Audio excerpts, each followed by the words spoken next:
بسم اللہ الرحمن الرحیم۔ معزز حاضرین مجلس، بزرگوں، نوجوان ساتھیوں، پیارے بچوں، اسلامی ماؤں اور بہنوں، ہر قسم کی تعریف، کبریائی و بڑائی اس رب ذوالجلال کے لیے ہے جس کے لیے دنیا میں سب سے پہلا گھر بنایا گیا جو کہ مکہ میں ہے، جس کی عبادت کی جاتی ہے اور وہاں طواف کیا جاتا ہے اور اللہ کی بڑائی حمد و ثنا بیان کی جاتی ہے۔ اور اللہ رب العالمین کا بے انتہا فضل و احسان ہے کہ جس نے ہمیں اشرف المخلوقات بنایا، ثانیاً امت محمدیہ میں ہمارا شمار فرمایا۔ اللہ کے تمام نبیوں اور رسولوں پر اور بالخصوص ہم اور آپ کے بلکہ سارے انسانوں اور سارے جنوں کے آخری نبی اور رسول محمد مصطفیٰ صلی اللہ علیہ وسلم پر بے شمار درود و سلام نازل ہو۔ معزز حاضرین، آج ہم اور آپ جس مقصد کے لیے یہاں جمع ہوئے ہیں وہ ہے حج کی ٹریننگ یا حج کی تربیت حاصل کرنا۔ حج ایک بہت بڑی عبادت ہے۔ حج عبادت کی اقسام میں بڑی جامع عبادت ہے جس میں بدن بھی لگتا ہے، مال بھی لگتا ہے اور وقت بھی لگتا ہے۔ اس اعتبار سے تینوں چیزیں اس میں جمع ہو جاتی ہیں، جبکہ دیگر عبادتیں ایسی ہیں جس میں یا تو بدن لگتا ہے یا پھر مال لگتا ہے، وقت شاید کہ نہ لگے یا لگے بھی تو بہت کم لگے، جیسے کہ رمضان کے روزے ہیں جس میں انسان صرف جسمانی طور پر روزہ رکھتا ہے، اس میں اس کا مال کچھ خرچ نہیں ہوتا ہے، اور اسی طرح نماز پڑھتا ہے مقررہ اوقات میں، بہت ہی کم وقت میں 5 وقت کی نمازیں ادا کر جاتا ہے، اور پھر اس کے بعد زکوٰۃ ہے جو اپنے مال سے وہ ادا کرتا ہے، جس میں اس کا نہ جسم تھکتا ہے نہ ہی اسے وقت لگتا ہے۔ لیکن حج ایک ایسی عبادت ہے، ایک ایسی جامع عبادت ہے جس میں جسم بھی لگتا ہے، وقت بھی لگتا ہے، مال بھی لگتا ہے، اور اس کے اندر ساری عبادتیں جمع ہو سکتی ہے۔ نماز، روزہ، ذکر، طواف، قربانی، دعا، ساری کی ساری عبادتوں کا مجموعہ ہے۔ آپ دیکھیں، رمضان میں آپ روزہ رکھ سکتے ہیں، طواف کر سکتے ہیں، قربانی کر سکتے ہیں، ذکر و اذکار کر سکتے ہیں، دعا مناجات کر سکتے ہیں، قیام اللیل کر سکتے ہیں، لیکن حج نہیں کر سکتے ہیں۔ حج کے لیے ایک وقت مقرر ہے، انہی اوقات میں، انہی دنوں میں، اسی جگہ پر کرنا ہے۔ جبکہ روزہ ساری دنیا میں کہیں بھی رکھ سکتے ہیں، قربانی ساری دنیا میں کہیں بھی کی جا سکتی ہے، لیکن ہدی کا جانور حدود حرم میں ہی اسے ذبح ہونا ہے۔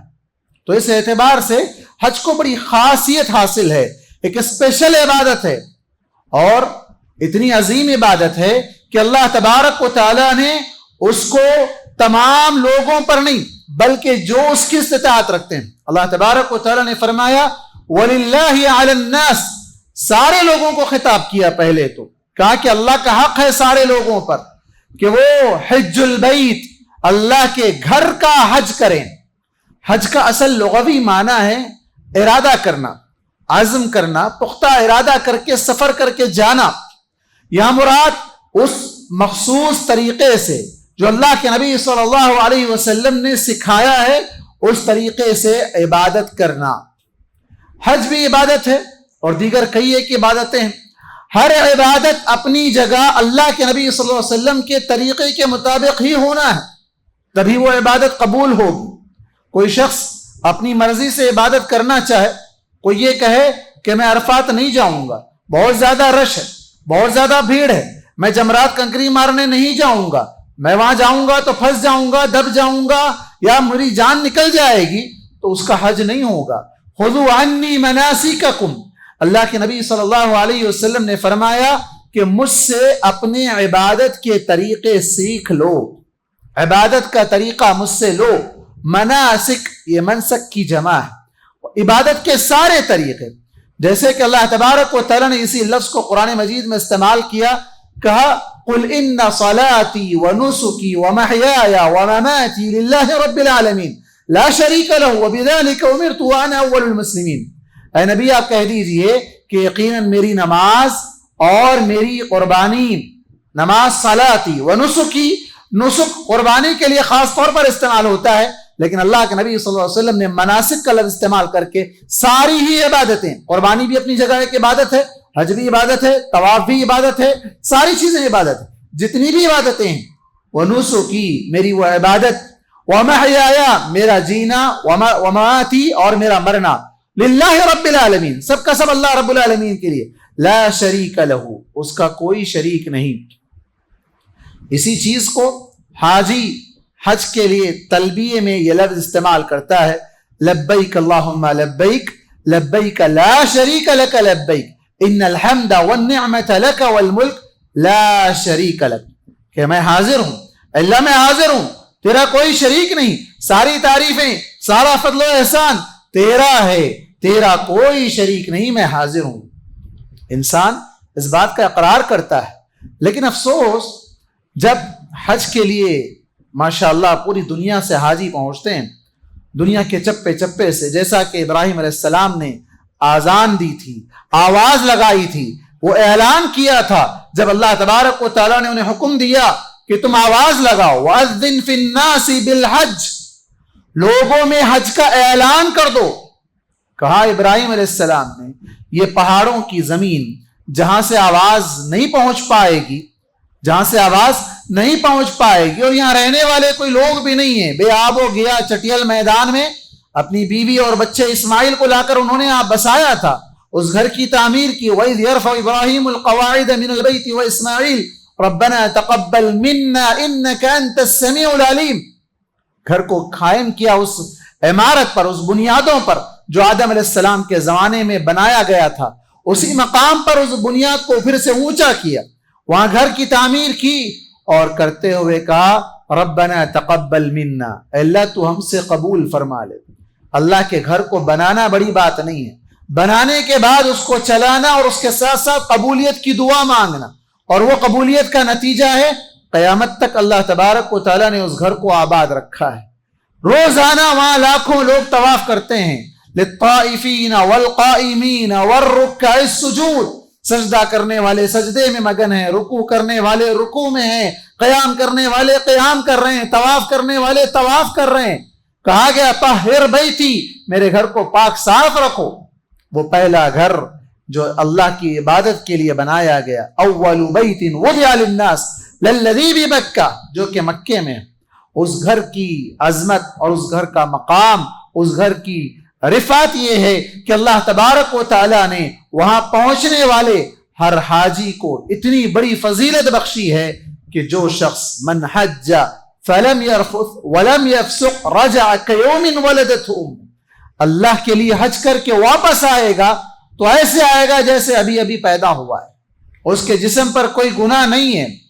رجع كيوم ولدته امه، اس کی ماں نے آج ہی اس کو جنم دیا ہے، پیدا ہونے والا بچہ جیسے گناہوں سے پاک صاف ہوتا ہے۔ الحج المبرور لیس له جزاء الا الجنہ، حج مقبول جس کا بدلہ جنت کے علاوہ کچھ نہیں ہو سکتا ہے، وہ حج مقبول جسے مل جائے، وہ حج مبرور جسے نصیب ہو جائے، اس شخص کا کیا کہنا، وہ تو جنت کا حقدار بن گیا۔ اللہ کے نبی صلی اللہ علیہ وسلم کے پاس ایک صحابی آئے، اسلام لانے سے پہلے انہوں نے کہا اللہ کے نبی میں اسلام لانا تو چاہتا ہوں لیکن میری کچھ کنڈیشنز ہیں۔ کہا کیا کنڈیشن ہے؟ کہا کہ میں بہت گنہگار ہوں، بڑا گنہگار ہوں، بہت گناہ کیا ہوں، اس شرط پر اسلام لاؤں گا کہ میرے سارے گناہ معاف ہو جائیں۔ انہوں نے کہا اللہ کے نبی صلی اللہ علیہ وسلم نے کیا کیا تم نہیں جانتے، 3 ایسی چیزیں ہیں جس کے کرنے سے پورے کے پورے گناہ ہی نہیں، گناہوں کی عمارت، ایک بلڈنگ بھی اگر بنا دی جائے ان گناہوں کے تو وہ بلڈنگ پوری جنت تہس نہس ہو جائے۔ وہ کیا ہے؟ کہا اسلام لے آنا، تم اسلام میں داخل ہو جاؤ پچھلے سارے گناہ معاف۔ اس کے بعد دوسرا الہجرہ، اگر تمہیں اس زمین میں یا جس جگہ تم رہتے ہو وہاں اسلام پر چلنے سے روکا جائے، اسلام پر عبادت کرنے سے روکا جائے، تم اس جگہ کو چھوڑ کر کسی اور جگہ ہجرت کر جاؤ، تمہارے پچھلے سارے گناہ معاف۔ اس کے بعد الحج یہدیم ما کان قبلہ، حج اس سے پہلے کے جتنے گناہ ہیں پورا ڈیمولش کر دیتا ہے، ہدم کر دیتا ہے، زمین بوس کر دیتا ہے۔ حج کرنے سے سارے گناہ معاف ہو جاتے ہیں۔ محترم حجاج اکرام، میں آپ کو حجاج ہی کہوں تو شاید زیادہ بہتر ہے حاضرین کے مقابلے میں، اس لیے کہ انشاءاللہ ان میں سے کتنے لوگ ہوں گے جو اس سعادت کو حاصل کرنے والے ہوں گے جنہیں اللہ تبارک و تعالیٰ نے اس سال حج کے لیے منتخب کیا ہے۔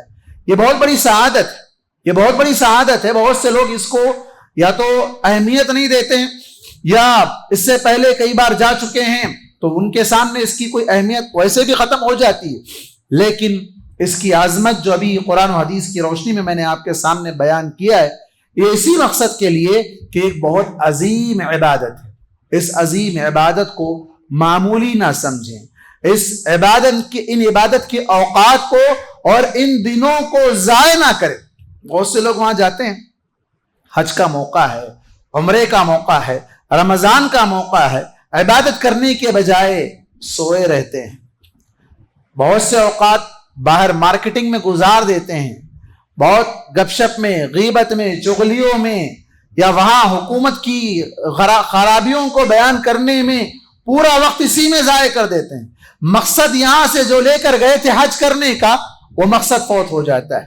اور جو سب سے پہلی چیز، حج ہو یا کوئی بھی عبادت ہو، چاہے چھوٹی عبادت ہو چاہے بڑی سی بڑی عبادت ہو، عبادت اللہ کے لیے، جیسے ہم نے ابھی آیت پڑھی للہ رب العالمین، اللہ رب العالمین کے لیے، تو وہ عبادت اللہ ہی کے لیے ہونی چاہیے، کسی اور کے لیے نہیں ہونی چاہیے۔ دو طرح کے لوگ ہیں جو عبادت کو اللہ کے علاوہ کسی اور کی طرف کنورٹ کر دیتے ہیں۔ کیسے؟ ایک وہ ہیں جو اللہ کے لیے کی جانے والی عبادت میں غیر اللہ کو شریک کرتے ہیں، جیسے کہ اس زمانے کے مشرکین مکہ تھے، وہ بھی تلبیہ پڑھتے تھے، لبیک اللہم لبیک پڑھتے تھے، لیکن آخر میں کہتے تھے اللہ شریک، ایک شریک ہے اللہ تیرا، ایک پارٹنر ہے اللہ تیرا۔ اس زمانے میں وہ لوگ کھلم کھلا کہتے تھے، اور آج بھی کئی ایسے مسلمان ہیں جو یہاں سے جاتے ہیں، حج کرنے کے لیے جاتے ہیں، لا شریک الگ کا تلبیہ پڑھتے ہیں، وہاں جا کر کھلم کھلا شرک کرتے ہیں، غیر اللہ کے نام لیتے ہیں۔ بلکہ افسوس اس وقت ہوا، ابھی رمضان سے قبل میں عمرے پہ گیا تھا، ایک گائیڈ ہے جو بس میں آ کر لوگوں کو گائیڈ کرتا ہے، پاکستانی تھا، اس نے میرے ساتھ وقت گزارا، بہت سے مسائل سیکھے، اور اس کے بعد اس نے کہا کہ مولانا میں آپ کے ساتھ بہت سی چیزیں سیکھا ہوں، اس سے قبل آپ کے انڈیا کے کسی علاقے کا نام لیا، کہا کہ وہاں سے ایک گروپ آیا تھا، وہ تلبیہ ہی بدل دیا انہوں نے۔ کیا تلبیہ تھا؟ کہا لبیک محمدن یا رسول اللہ لبیک، نعوذ باللہ، لبیک اللہم لبیک پڑھنے کے بجائے لبیک محمدن یا رسول اللہ لبیک، نعوذ باللہ، اللہ کے نبی کے لیے جا رہے ہیں یا اللہ کے لیے جا رہے ہیں؟ اللہ کے نبی نے ہمیں حج کرنے کا طریقہ سکھایا، پورے انبیاء نے وہاں حج کیا، ہر نبی نے وہاں مسجد قیف میں نماز ادا کی، مسجد نمرہ میں نماز ادا کی، کعبۃ اللہ کا انہوں نے طواف کیا، جمرات کو کنکریاں مارنے کی سنت ابراہیم علیہ السلام کے ذریعے سے ایجاد ہوئی، اللہ تبارک و تعالیٰ نے اسے قیامت تک کے لیے جاری کر دیا۔ کتنے ہی مسائل ہیں، لیکن لوگوں نے اللہ کے نبی محمد صلی اللہ علیہ وسلم کی شان میں غلو اس حد تک کر دیا کہ اب حج یا عمرہ اللہ کے لیے نہیں بلکہ اللہ کے نبی کے لیے کرنے جا رہے ہیں، اور وہ بھی کہیں اور کے نہیں، ہمارے ہی ملک کے ہیں، ہمارے ہی ساتھ رہنے والے لوگ ہیں۔ ایسے لوگ آپ کو حج میں ملیں گے، آپ کے خیموں میں ہو سکتے ہیں، آپ کی ہوٹل میں ہو سکتے ہیں، جو آپ سے ایسے مسائل چھیڑ کر آپ سے الجھ سکتے ہیں، بحث کر سکتے ہیں۔ آپ اگر انہیں سمجھا سکتے ہیں تو سمجھائیں، اپنا وقت ضائع نہ کریں، اپنی عبادت میں مصروف رہیں۔ ایسے لوگوں کی وجہ سے آپ کی عبادت کے قیمتی لمحات اور قیمتی اوقات ضائع کر دیں گے۔ لوگ خود نماز نہیں پڑھیں گے، ٹوائلٹس میں بیٹھے رہیں گے، ہوٹلوں کے پاس سگریٹ پیتے بیٹھے رہیں گے، لیکن نماز کو نہیں، انہیں اللہ نے محروم کر رکھا ہے، اتنی عظیم جگہ پہنچ کر بھی وہ عبادت سے محروم ہے۔ معزز حاضرین، حج جیسا کہ ہم نے کہا ایک بڑی عظیم عبادت ہے، اور اس سے گناہ معاف ہوتے ہیں، اور اللہ تعالیٰ اس کا بدلہ جنت رکھا ہے۔ تو کیا یہ عبادت کسی اور کو دکھانے کے لیے کرنی چاہیے؟ جیسے کہ میں نے کہا دو طرح کے لوگ ہیں، شرک کرنے والے کی کھلم کھلا غیر اللہ کا نام لے رہے ہیں، چاہے وہ نبی ہو، چاہے رسول ہو، چاہے کچھ بھی ہو۔ دوسرے وہ لوگ ہیں جو جانے سے پہلے اپنے نام کی شہرت، ریاکاری کر رہے ہیں، اللہ کے نبی صلی اللہ علیہ وسلم نے فرمایا من صلی یرائی فقد اشرک، جس نے دکھا کر نماز ادا کی، لوگ دیکھ رہے ہیں میں اچھا پڑھ کر بتاؤں، تو اس نے شرک کر دیا۔ مسجد ہے، کوئی یہاں بت نہیں رکھا ہوا ہے، وہ کعبۃ اللہ ہے، بتوں کو صاف کر دیا گیا، لیکن وہاں جا کر بھی اگر کوئی یرائی ریاکاری کر رہا ہے، دکھاوا کر رہا ہے، تو اللہ کے نبی صلی اللہ علیہ وسلم کے الفاظ ہے فقد اشرک، اس نے شرک کر دیا۔ تو پھر اتنی عظیم عبادت ایک معمولی سیلفی کے ذریعے سے ضائع ہو جائے گی، ایک معمولی فوٹو کے ذریعے سے ضائع ہو جائے گی، اس کا ثواب ضائع ہو جائے گا۔ اللہ تبارک و تعالیٰ کل قیامت کے دن کہے گا تو نے عبادت میرے لیے نہیں کی، لوگ تجھے واہ واہ کریں، لوگ لائک کریں، پسند کریں، لوگ تجھے پھول کے ہار پہنائیں، دعوت دیں، یہ سارے کام جو ابھی سے شروع ہو چکے ہیں۔ ابھی ایک قریب کے کچھ جاننے والے لوگ ہیں، حج کو جا رہے ہیں، کہا کہ دعوت نہیں دو گے؟ حج کو جا رہے ہیں تو دعوت ہم سے اگر لے لیں گے تو پھر اللہ سے کیا لو گے؟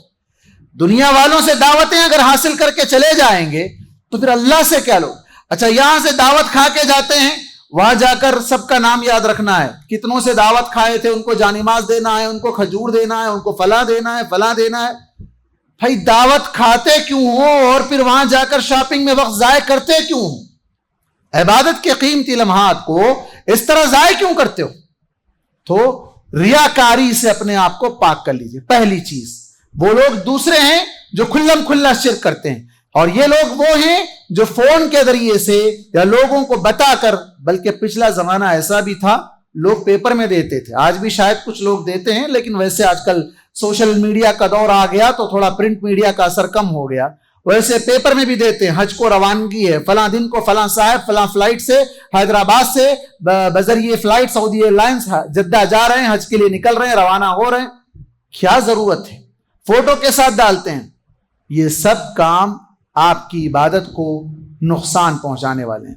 ایسے کاموں سے سب سے پہلے اپنے آپ کو پاک صاف کر لیجیے۔ اس کے بعد دوسرا کام جو آپ کو کرنا ہے وہ یہ ہے کہ یہ عبادت، جیسے میں نے کہا اللہ کے نبی صلی اللہ علیہ وسلم نے فرمایا کہ عبادت کا طریقہ مجھ سے سیکھ لو، تو عبادت اللہ کے نبی کے طریقے کے مطابق، میں بریلوی ہوں، میں شافعی ہوں، میں حنبلی ہوں، میں حنفی ہوں، میں جماعت اسلامی کا ہوں، میں تبلیغی جماعت کا ہوں، میں اہل حدیث ہوں، وہاں سب ایک ہی جگہ ایک ہی امام کے پیچھے نماز پڑھنے والے ہیں، وہاں سب ایک ہی گھر کا طواف کرنے والے ہیں، یہ سب کیٹیگریز یہاں پر ہیں، یہ سب حد بندیاں یہاں پر ہیں، سب کے رسول ایک ہیں، سب کا طریقہ بھی ایک ہی ہونا چاہیے، چاہے یہاں ہو یا وہاں ہو، لیکن لوگوں نے یہاں اس کو بدل دیا ہے، یہاں اس کو بدل دیا ہے، لا شریک الگ کہتے ہیں، شرک کرتے ہیں، وہاں جا کر مختلف طریقوں سے نماز کے مسائل میں اختلاف، نہیں ہمارے امام کا مسئلہ ایسا ہے، ہمارے فلاں کا مسئلہ ایسا ہے، ہمارے مفتی صاحب نے یہ کہا ہے، ہمارے مرشد نے یہ کہا ہے، ہمارے فلاں نے یہ کہا ہے، سب کو چھوڑ دیجئے، مجھے بھی بھول جائیے، وہاں جانے کے بعد ایک ہی چیز یاد رکھیے، خذوا عنی مناسککم، اللہ کے نبی نے کیا طریقہ سکھایا تھا، ابھی ہم وہ طریقہ سیکھیں گے انشاءاللہ، اسی طریقے کو یاد رکھیے۔ ویڈیوز بھی ویسے بہت سے ویڈیوز ہیں، انشاءاللہ ویڈیوز بھی آپ کو بھیجا جائے، یا کتاب PDF بھی موجود ہے، یہ ساری چیزیں آپ کو دی جائیں گی، آپ اسی کے مطابق، یا وقت ضرورت کبھی کسی بھی چیز کی ضرورت محسوس ہوئی، سوال کرنا ہے، واٹس ایپ پہ آپ سوال ڈال دیجیے، آپ کو جواب انشاءاللہ مل جائے گا، یا وہاں پر بھی کاؤنٹرز لگے ہوتے ہیں، حرم میں، حرم کے باہر، مینا میں، مزدلفہ میں، عرفات میں، ہر جگہ وہاں پر آپ کی رہنمائی کرنے والے موجود ہیں، جو آپ کو قدم قدم رہنمائی کرنے والے ہیں، آپ ان سے رہنمائی لیں، سیکھیں اور اس کے مطابق عمل کریں۔ خیمے میں رہنے والے، ہوٹل میں رہنے والے، وہ ایسا کر رہے ہیں، وہ وہاں جا رہے ہیں، وہ ایسا کر رہے ہیں، ہم ان کے برابری نہیں، اللہ کے نبی نے، صحابہ نے جو کیا اسی کے مطابق کریں تو آپ کی عبادت قبول ہوگی، ورنہ جو لاکھوں کا پیسہ، وقت اور آپ کا جسم کی تھکاوٹ اور سخت شدت کی گرمی، یہ ساری چیزیں آپ کی رائے گاہ ہو جائے گی۔ اس سے اپنے آپ کو بچانے کے لیے ہم نے یہ حج کا تربیتی کیمپ یہاں منعقد کیا ہے، تاکہ آپ حج کا طریقہ یہاں سے سیکھ کر جائیں اور اسی طریقے کے مطابق حج کریں۔ حج کے لیے سب سے پہلی چیز حج کے مہینے ہیں۔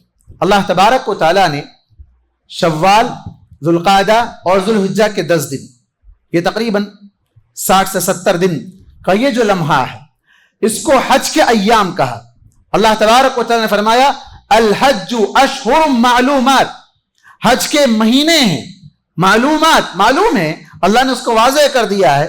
فمن فرض فیہن الحج فلا رفث ولا فسوق ولا جدال فی الحج وما تفعلوا من خیر یعلمہ اللہ وتزودوا فإن خیر الزاد التقوی واتقون یا اولی الالباب.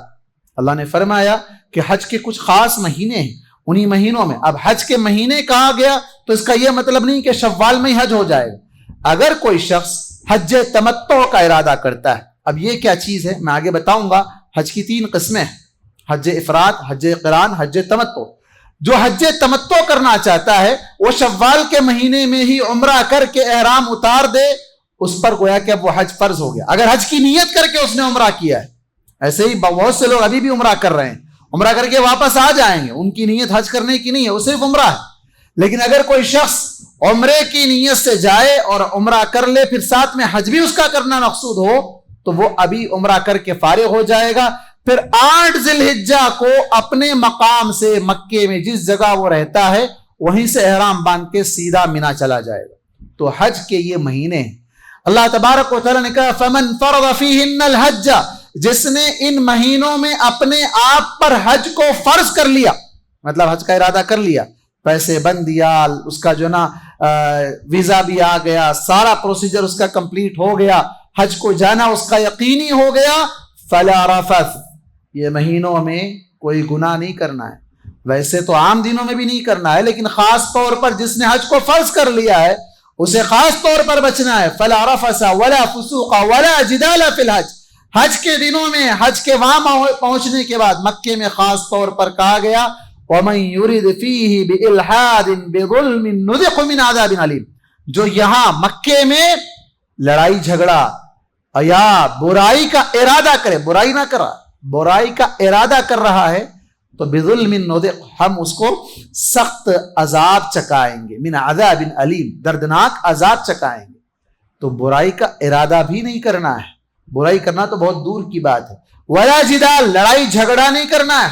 لڑائی جھگڑے کے بہت سے چانسز ملتے ہیں آپ کو، ہوٹل میں، لفٹ میں، فلائٹ میں، ایئرپورٹ پہ، ہر جگہ آپ کو ایسے مسائل آئیں گے جہاں ہمارے لوگ بہت جذبات دکھائیں گے، اپنے آپ کو فسٹ رکھنا چاہیں گے.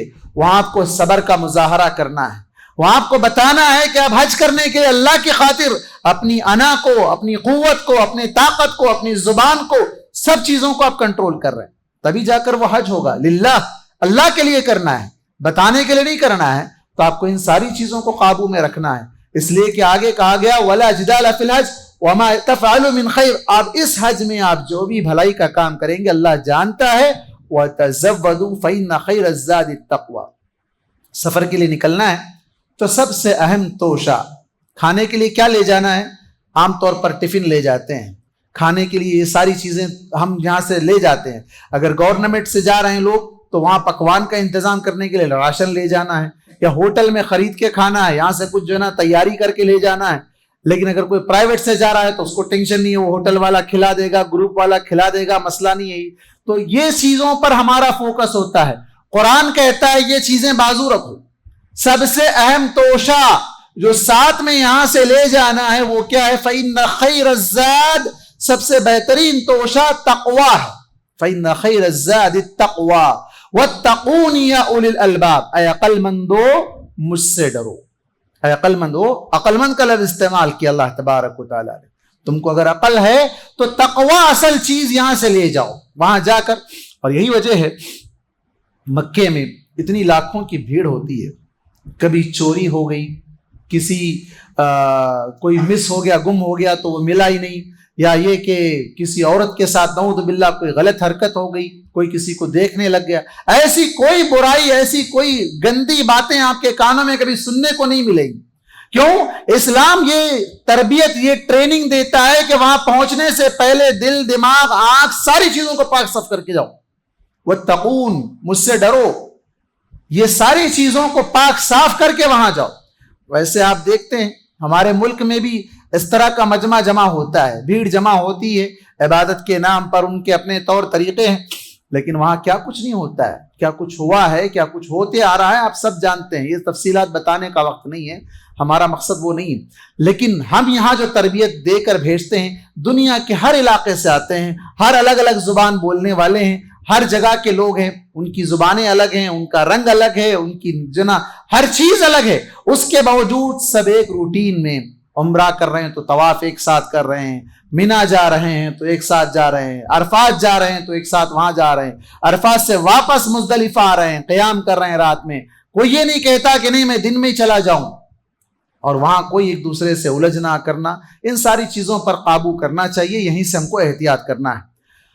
حج کے سلسلے میں سب سے پہلی چیز، اکثر ہندوستانی جو حج کرتے ہیں، ہندوستان سے یہاں سے جو لوگ جاتے ہیں، حج تمتع کرتے ہیں. اس لیے کرتے ہیں اس لیے کہ یہ حج افضل ہے. اللہ کے نبی صلی اللہ علیہ وسلم نے 3 قسم کے حج میں اس کو افضل قرار دیا ہے. پہلا حج ہے حج افراد. میں اس کے بارے میں پہلے بتا دوں گا. حج افراد کیا ہے، حج قران کیا ہے، پھر حج تمتع کیا ہے. حج افراد، اس میں عمرہ نہیں ہے، اس میں عمرہ نہیں ہے. کوئی شخص اگر یہاں سے گیا حج افراد کرنے کے لیے، اس کے اندر قربانی نہیں ہے، عمرہ بھی نہیں ہے، قربانی بھی نہیں ہے. حج افراد میں عمرہ قربانی نہیں بلکہ اسے ہدی کہہ لیں، قربانی کا لفظ صحیح نہیں ہے. حج میں جو جانور ذبح ہوتا ہے حاجی کی طرف سے، وہ ہدی کا جانور ہے، قربانی کا نہیں. ہدی کا جانور ہے، قربانی کا نہیں. تو ہدی بھی نہیں ہے اس کے اندر، عمرہ بھی نہیں ہے. اگر کوئی شخص یہاں سے پہلے چلا گیا، وہ افراد کی نیت کرتا ہے، تو وہ 10 ذی الحجہ سے پہلے احرام نہیں کھول سکتا ہے.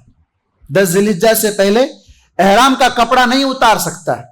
تو اس کا مطلب یہ ہوا کہ یہاں سے جانے والا یہ حج نہیں کر سکتا. اتنا لمبا ایک لانگ ٹائم، اتنا لانگ پیریڈ وہ احرام کے کپڑے میں نہیں رہ سکتا ہے.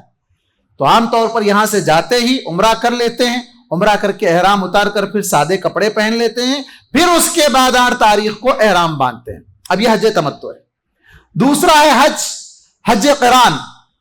حج قران کا مطلب یہ ہوا کہ اس کے اندر عمرہ بھی ہوگا، ہدی کا جانور بھی ذبح کرنا ہوگا، لیکن فرق یہ ہوگا کہ عمرہ کرنے کے بعد، بال کٹ کرنے کے بعد احرام نہیں اتارنا ہے. تو اس کے اندر بھی احرام نہیں اتاریں. عمرہ کر کے اسی احرام کی حالت کو کنٹینیو کرنا ہے یہاں تک کہ 10 تاریخ کے دن جمرات کو کنکری مار دے، قربانی کر دے، بال نکال دے، تب وہ جو نا احرام نکالے. تو اس کے اندر بھی مشکل ہے، مشقت ہے. اور تیسرا جو کہ حج تمتع ہے، اور 99% لوگ حج تمتع ہی کرتے ہیں. اس میں سہولت بھی ہے اور اس کی فضیلت بھی ہے. اللہ کے نبی صلی اللہ علیہ وسلم نے اس کو افضل قرار دیا ہے. اب ہم اس کے اوپر ہی بات کریں گے. حج تمتع، یہاں سے لوگ حج کے لیے نکلتے ہیں، ہندوستان سے ہو یا جس جگہ سے بھی. ہم یہاں سے بات کرتے ہیں تو جو لوگ یہاں سے احرام باندھ کے جاتے ہیں، سب سے پہلی چیز یاد رکھیں کہ میقات اللہ کے نبی صلی اللہ علیہ وسلم نے متعین کی ہے. میقات کس کو کہتے ہیں؟ ایک ہے میقات زمانی اور ایک ہے دوسرا میقات مکانی. زمان اس کا ایک وقت ہے، اس وقت میں ہی آپ کو احرام باندھنا ہے. 8 ذی الحجہ حج کا جو نا میقات. اور اسی طرح میقات مکانی 5 ایسی جگہ ہیں جنہیں اللہ کے نبی صلی اللہ علیہ وسلم نے متعین کیا ہے، وہاں سے ہی احرام باندھ کر نیت کرنا ہے. لیکن کوئی شخص سمندر کے راستے سے جا رہا ہے، کوئی ہوا سے فلائٹ کے ذریعے سے جا رہا ہے، کوئی بیروٹ جا رہا ہے، لیکن اس کے پاس اتنا وقت نہیں ہے کہ وہ میقات کے لیے جائے، بیروٹ وہاں سے اس کے سیٹ سے گزر جا رہا ہے، تب ان تمام کے لیے آسانی ہے، چاہے وہ ہوا سے جانے والا ہو، چاہے وہ سمندر سے کشتی کے ذریعے جانے والا ہو، چاہے وہ بیروٹ جانے والا ہو، وہ اپنی نیت اس مقام پر کرے گا. اس مقام پر کرے گا. کہاں پر؟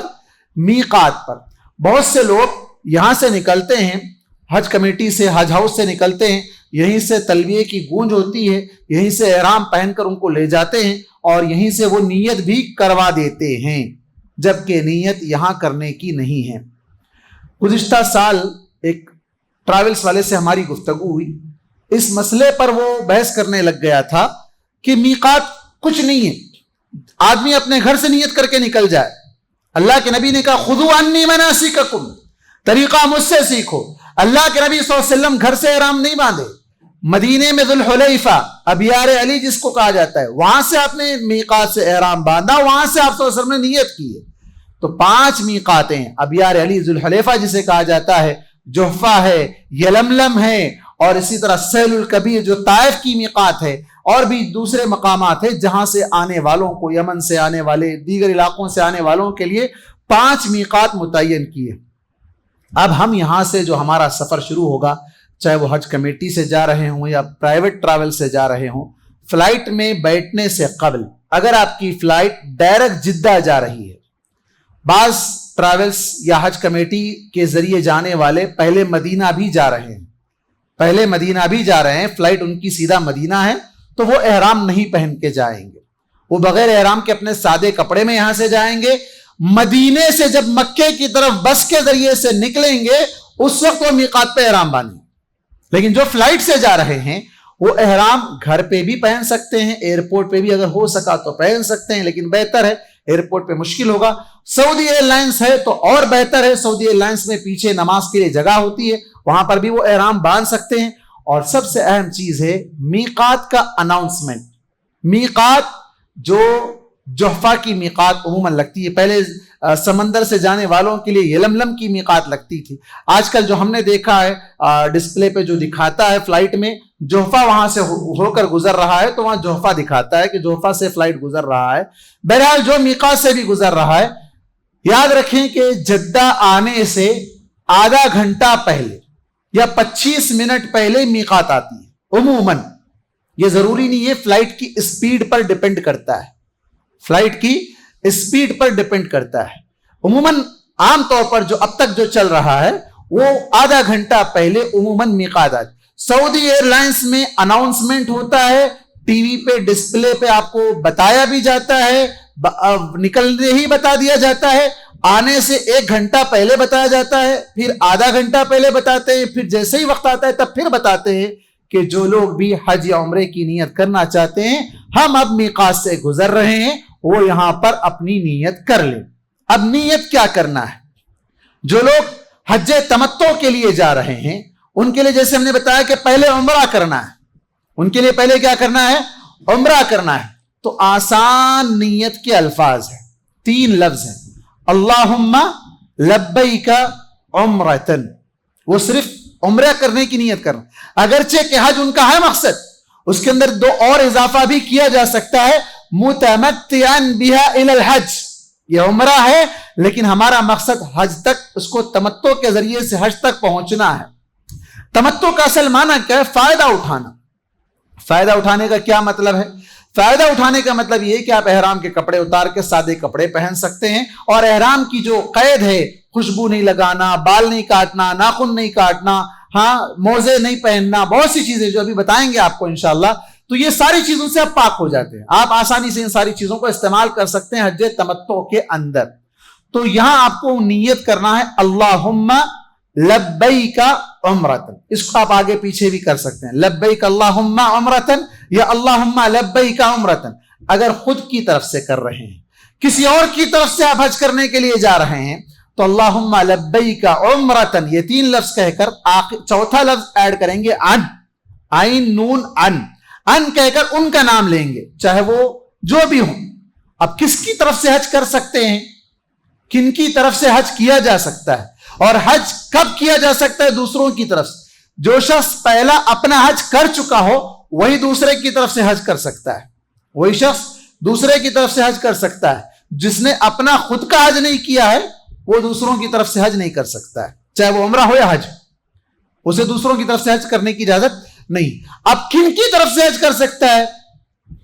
مرد عورت کی طرف سے کر سکتے ہیں، عورت مرد کی طرف سے کر سکتے ہیں، لیکن مرحوم جو وفات پا چکے اور انہوں نے حج نہیں کیا تھا، یا زندہ ہیں لیکن ایسی حالت میں ہیں، اتنے عاجز ہیں، اتنے بیمار ہیں کہ وہ اٹھ کے جا کر حج کرنے کی ان کے اندر استطاعت نہیں ہے، دائم المریض، ایسے بیمار پرماننٹ بیمار ہے کہ اب ان کی شفا کی امید نہیں کی جا سکتی اور وہ اچھے ہو کر حج پر جا نہیں سکتے، تو ان کی طرف سے عمرہ یا حج کیا جا سکتا ہے۔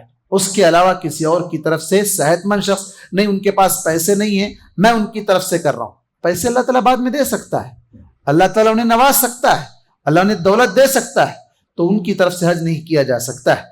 نیت کرنے کے بعد دوسرا کام ہوگا تلبیہ پڑھنا، تلبیہ لبیک اللہم لبیک، لبیک لا شریک لک لبیک،